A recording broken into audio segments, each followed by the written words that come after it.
Биз бүгүн Паскаль законуна маселе иштеп көрөлү. Биринчи маселебиз.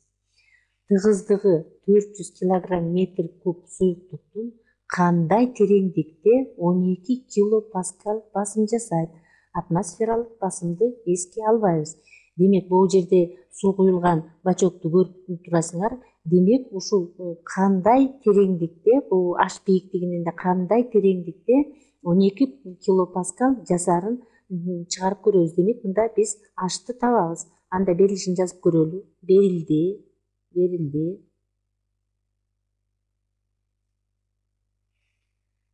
Ро суюктуктун тыгыздыгы ро барабар 400 килограмм бөлүнгөн метр куб.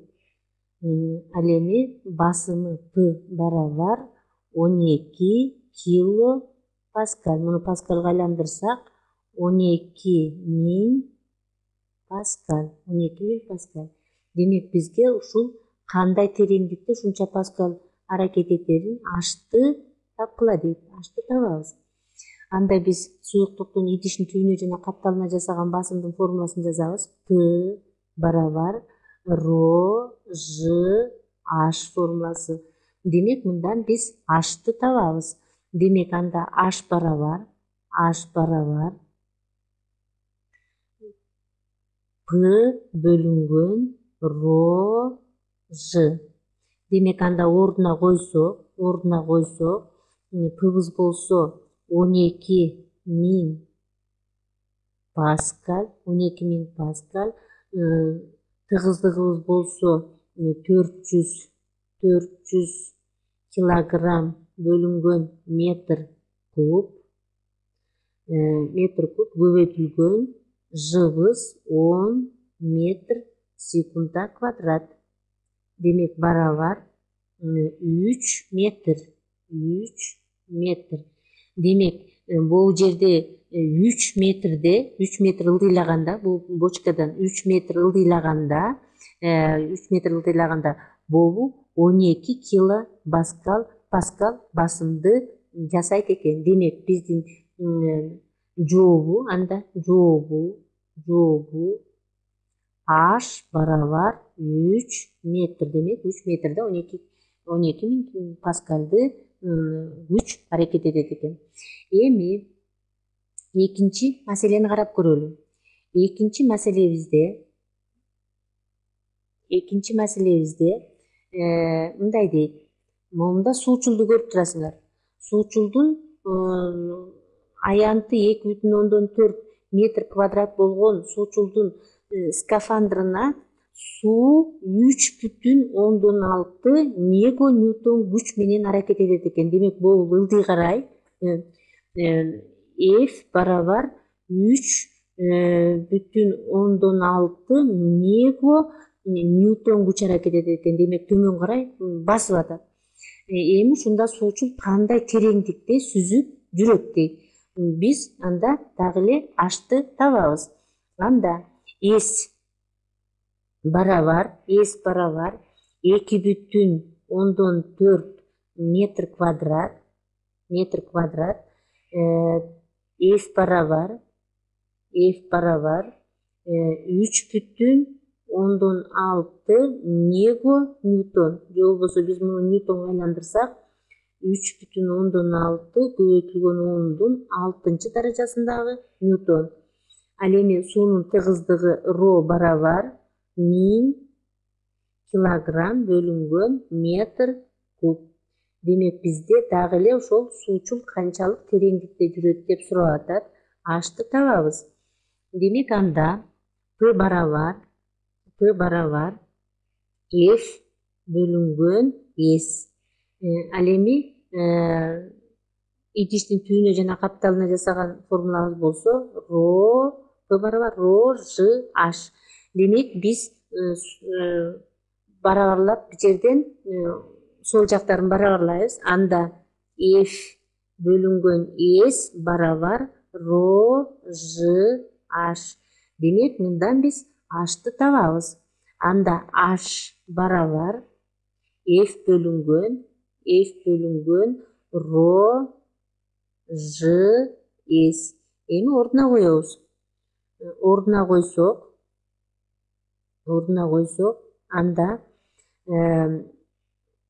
F күчүбүз болсо 3,6 көбөйтүлгөн 10⁻6 даражасындагы ньютон бөлүнгөн суунун тыгыздыгы 1000 килограмм бөлүнгөн метр куб көбөйтүлгөн жыбыз 10 метр секундта квадрат. Ал эми эсибиз болсо 2,4 метр квадрат. Демек биз буларды көбөйтүп 3,6 көбөйтүлгөн 10⁻6 даражасында ньютонго бөлсөк, анда бизге 150 метр чыгат экен. Демек бобу суучул 150 метр тереңдикте сүзүп жүргөн экен. Демек жообу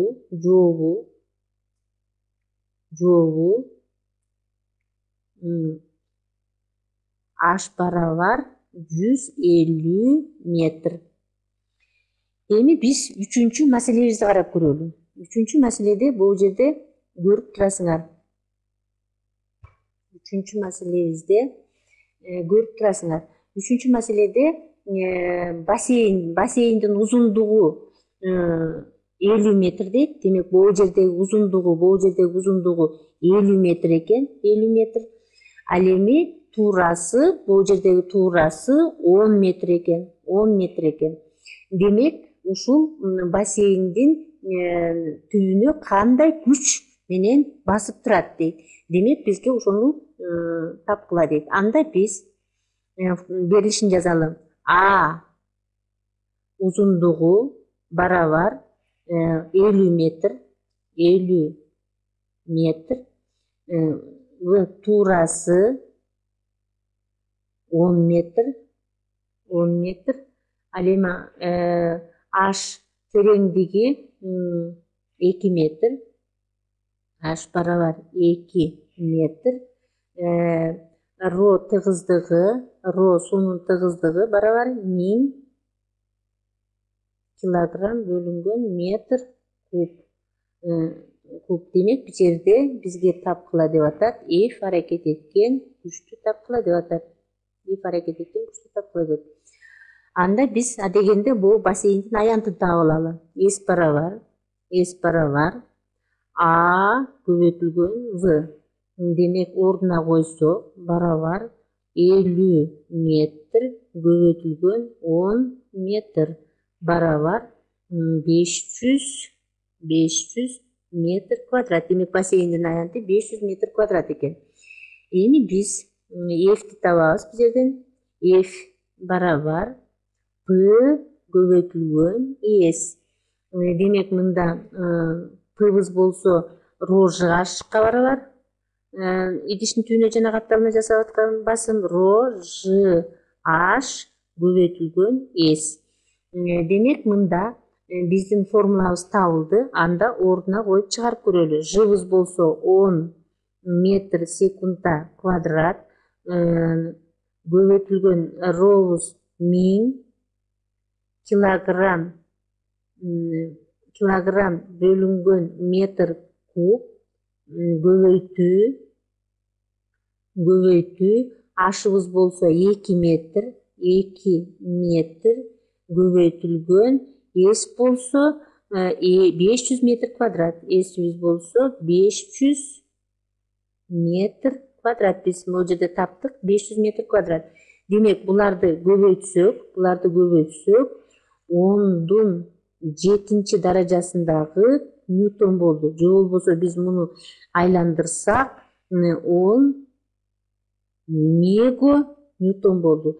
Демек 2 метр бийиктиктеги суу ошол бассейндин түбүнө 10 мега ньютон күч менен басат экен. Демек анда жообу F барабар 10 мега ньютон. Демек биз балдар бүгүн Паскалдын законуна маселе чыгарып көрдүк.